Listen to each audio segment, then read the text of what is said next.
Hello guys, তো তোমাদের সামনে আর একটা নতুন মিনি ব্লগ নিয়ে চলেছি। এই ভিডিওটি হতে চলেছে আজ শুধু সাদা চ্যালেঞ্জ ভিডিও। আজকে সারাদিন আমি সাদা খাবার খেয়ে কাটাবো। আর আমি ভিডিও করছি দেখে আমার ভাই এমন করছে না।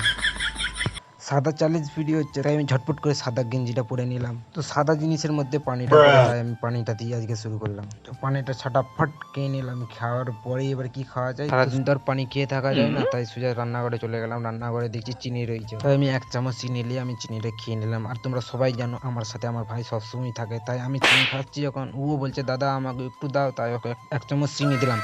তো চিনিটা দিবার তো দুপুর হয়ে গেল। দুপুরে আজকে শুধু সাদা ভাত খাবো, তার কারণ সাদা চ্যালেঞ্জ ভিডিও হচ্ছে, মানে শুধু সাদা ভাতই খাবো, তাই সাদা ভাতই খাচ্ছি বিনা তরকারি ছাড়া। তো কিছু করার নাই, চ্যালেঞ্জ ভিডিও হচ্ছে, তরকারি তো সাদা হয় না। সাদা তরকারি হয়, হলুদ না দিলে সাদা তরকারি হবে, কিন্তু কি করার, খেয়ে নিই ফটফট। তো এখন রাত হয়ে গেছে, রাত্রেবেলা কি খাওয়া যায় সাদা জিনিস, তো সোজা দোকানে গেলাম। দোকানে এসে দেখছি কি জিনিস সাদা পাওয়া যায়, দেখলাম যে আমল দুধ পাওয়া যাচ্ছে। 10 টাকা দিয়ে একটা আমল দুধ নিয়ে চলে এলাম সোজা বাড়ি। আমি এটা খেতে থাকি। আর আজকের ভিডিওটা এই পর্যন্ত। ভিডিওটা ভালো লাগলে like comment share and subscribe করে দিও। তো এরকম ভিডিও দেখতে চাইলে চ্যানেলটাকে সাবস্ক্রাইব করে জরুর রাখো। তো একটা লাইক কমেন্ট শেয়ার করে দিও।